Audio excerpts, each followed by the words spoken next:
안녕 형들. 오늘은 대한민국을 대표했던 한 레슬러에 대한 이야기야. 날렵한 책으로 링 위에 올라 대한민국의 링을 후끈 달아오르게 했던 이 레슬러는 누굴까? 바로 나는 표범 이왕표란 선수야. 한국 프로레슬링 또한 전국을 열광의 도가니에 빠지게 했던 시절들이 있었어. 1950년 비운의 6.25 전쟁으로 인해 전쟁의 화마가 휩쓸고 간 대한민국은 너무나 열악한 환경에 놓이게 되었지. 이러한 환경 속에서도 대한민국의 성장을 위해 묵묵히 열심히 일하던 우리 할아버지 아버지 세대들에게 유일한 낙이 하나 있었으니 그게 프로레슬링이라 하면 형들은 믿을 수 있을까?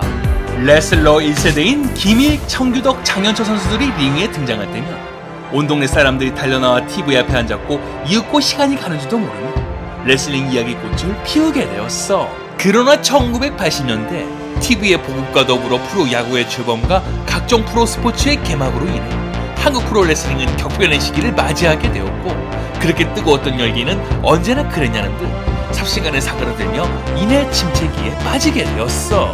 그러나 이런 가운데서도 한국 레슬링계를 지탱하며 링에 묵묵히 달려온 한 사나이가 있었으니 오늘 소개시켜줄 이양표란 선수가 바로 그 레슬러였어. 로프 기둥으로 달려가 뒤로 돌며 상대에게 날리는 플라잉 드롭킥, 이름하여 드래곤 스페셜이라는 기술은 그 이름에 걸맞게 화려하고 강력하여 팬들의 입에서 이내 탄성이 나오게 하기에 충분했어. 각종 격투기 유단자로 그가 190cm가 되는 큰 몸집에 비해 매우 날렵하여 나는 표범이라는 닉네임을 이윽고 가지게 되었고, 그런 모습으로 일본 레슬링뿐만 아니라 국내에서도 맹활약을 보이며 레슬링에 쓰러지지 않는 거목으로 우뚝 서게 되었어. 이양표 선수는 1954년 6월 11일 충청남도 천안시에서 태어났어. 김일 선수의 화력에 매료되어 레슬링에 푹 빠졌던 한 소년. 어린 시절 또래 친구들보다 발육이 남달라 이내 사람들의 눈에 띄게 되었고, 주위의 어른들의 프로레슬러가 되라는 농담스러운 얘기는 이윽고 소년의 꿈을 자극시키며 레슬러가 되겠다는 꿈을 키워나가게 되었어. 그의 간절한 바람 때문이었을까? 1975년 그의 나이 19살이 되던 해에 김일체육관 1기생 모집 공고를 우연히 보게 된 한 청년은 이윽고 자신의 꿈을 펼치기 위해 큰 용기를 발휘하게 되었어. 그러나 체력 시험을 보기 위해 체육관으로 달려갔지만 전국에 내노라 하는 장사들이 즐비한 가운데 100여 명이 넘는 지원자 중 4명만이 합격할 수 있는 엄청난 경쟁률은 그의 입을 떡 벌어지게 하기에 충분했어. 그러나 살아있는 눈빛과 날카로운 투지, 그리고 몸집에 맞지 않은 그의 날렵함에 이내 매료된 김일 선수는 그를 이윽고 제자로 받아들였고, 뭉클한 마음을 뒤로한 채 체육관으로 당차게 입성하게 되었지. 2년여간 하루도 빠짐없이 15명의 선배들과 150분간 연속 스파링을 하는 혹독한 연습 속에서 많은 제자들이 하나둘 떠나갔으나 자신의 꿈을 이루기 위한 한 청년의 집념과 열망은 그와 반대로 나날이 뜨거워지고 있었어. 드디어 1977년 23살의 나이에 김일 수제자 1기라는 영예를 나누며 신일본 레슬링에 건너가 오나타 아츠시와 첫 경기를 함으로 그토록 꿈에 그리던 링에 오르게 되었어.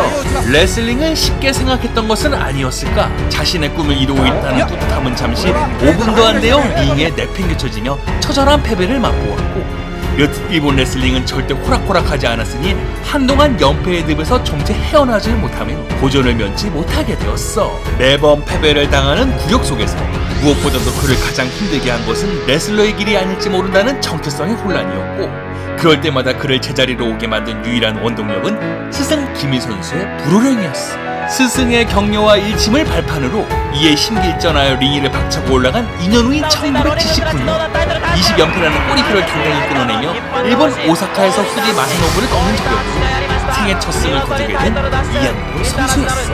이를 계기로 그의 활동에 탄력이 붙으며 맹렬한 활동을 이어나가게 되었고, 큰 체격으로 공중을 배회하는 모습이 마치 날개 달린 표범과 같다고 하여 플라잉 자갸라는 별명을 이내 얻으며 명실상부한 한국 대표 레슬러로서의 인지를 굳히게 되었지. 이후 김일 선수가 한국 프로레슬링이라는 단체를 만들어 스승의 뜻에 따라 이적을 하여 고국으로 귀국한 이양표 선수.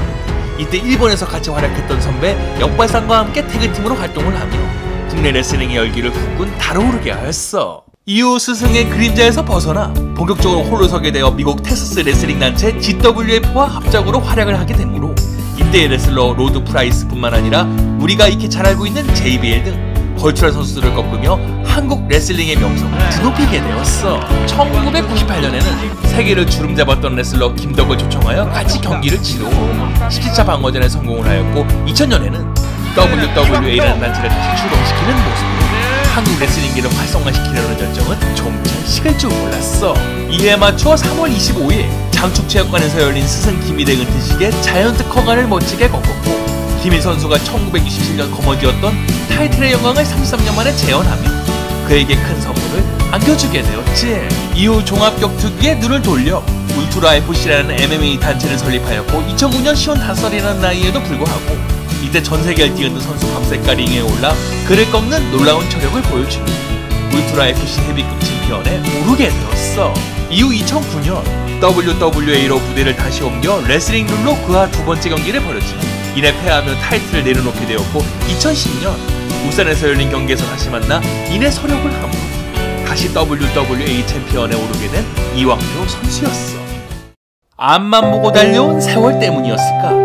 그러던 3년 후인 2013년 레슬링기를 단단히 지탱해오던 링 위의 큰 거목은 갑자기 쓰러지며 제자들과 그의 팬들에게 이내 큰 충격을 안겨다 주었어. 담도암이라는 무서운 복병을 만났으나 이에 굴하지 않고 3번의 큰 수술을 버텨내며 삶의 의지를 불태운 끝에 레슬링 못지않은 처절한 경기를 이겨내어 완치를 함으로 병마와 싸우는 많은 이들에게 희망을 주게 되었지. 그리고 2015년 5월 스승 김희 선수의 은퇴식이 열렸던 대한민국 레슬링의 심장 장충체육관에서 그 또한 은퇴를 알리며 열정 하나로 앞만 보고 달려왔던 40여 년간의 레슬링 생애를 이윽고 마감하게 되었어. 그리고 은퇴 후에도 한국 프로레슬링에 대한 애정은 끊어지지 않았고, 전국을 돌며 후진 양성에 힘을 쏟는 것은 물론 레슬링 일이면 언제나 발벗고 나설 정도로 그의 프로레슬링의 사랑은 좀채 식을 줄 몰랐지. 2015년 고향인 천안 유관순 체육관에서 은퇴 경기를 가지고 싶어 했던 링의 열정에도 불구하고 다시 재발한 담도암으로 무산이 되었고, 인생이란 링에 다시 올라 병마와 힘겨운 방어전을 치르게 되었어.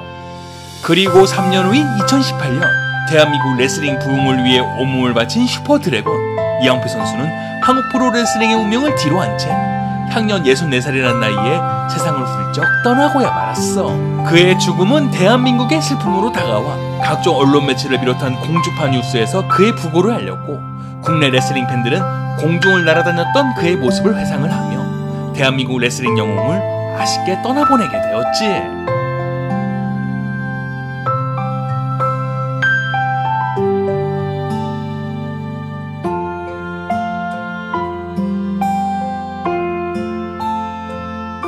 스피너 루니로 유명한 미국의 슈퍼스타 부코티는 WCW로 입성하기 전인 1990년대 초반 한국에서 이영표 선수와 경기를 가졌고, 그의 킥 기술에 매료가 되며 이내 레슬링 친구로 남게 되었어. 여보세요. 그와 3번의 경기를 벌인 세계의 스타 밥세븐 은퇴식 날 수척해진 그의 모습을 보며 안타까워하였고, 이내 함께 챔피언 벨트를 들어올리는 세레모니를 하며 아쉬운 마음을 달래기도 하였어.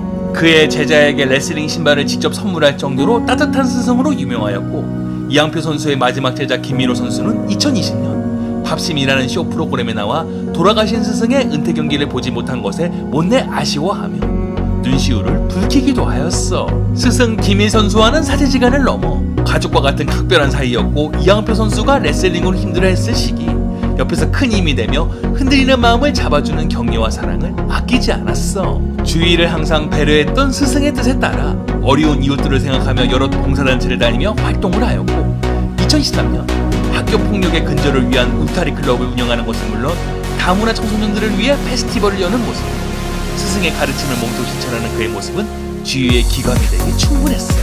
자신이 눈을 감기 전 장기 기증의 뜻을 내비쳤고, 실명 위기에 놓인 개그맨 이동우 씨에게 안구 기증의 의지를 보였을 정도로 링의 냉혹한 모습과는 반대로 항상 자신의 이웃들을 생각했던 따뜻한 레슬러 이왕표 선수였어. 같은 스승에서 꿈을 키운 노지심을 비롯하여 그의 애제자들이었던 김종왕, 홍상진, 김민호 선수들은 이왕표 선수의 왕성 활동을 이어받아 현재도 맹렬히 링 위에 오르고 있으며, 2019년 대한 프로레슬링 연맹을 출범시키는 모습으로 스승의 꿈을 더욱 크게 품게 되었지. 생전에 스승의 묘역을 찾을 때면 한국 레슬링의 자리를 지키지 못한 것 같아 애써 죄송함을 감추지 못했고, 그가 눈을 감기 전까지도 스승 김희를 그리워하며 끝내는 곁으로 떠나게 되었어. 한국 프로레슬링의 재건이란 꿈을 이루지는 못했지만 그가 우리에게 보여주었던 레슬링 정신만큼은 매우 강렬하여 링의 불씨로 남기에 충분했으니 앞으로 레슬링의 풍풍이 다시금 불어오기를 간절히 소망하게 되었어. 갖은 고난에도 굴하지 않고 묵묵히 다시 일어서 한국 레슬링을 빛내주었던 이왕표 선수. 공중에 날아올라 멋지게 발차기를 하며 링 위를 호령했던 그의 뜨거운 레슬링 인생, 우린 절대 잊지 못할 거야. 이왕표 선수에 대한 이야기나 좋아하는 레슬러 있으면 언제든지 댓글 달아주길 바래. 다음에도 형들이 좋아하는 레슬러로 찾아올게. 그럼 다음 시간까지 바이바이.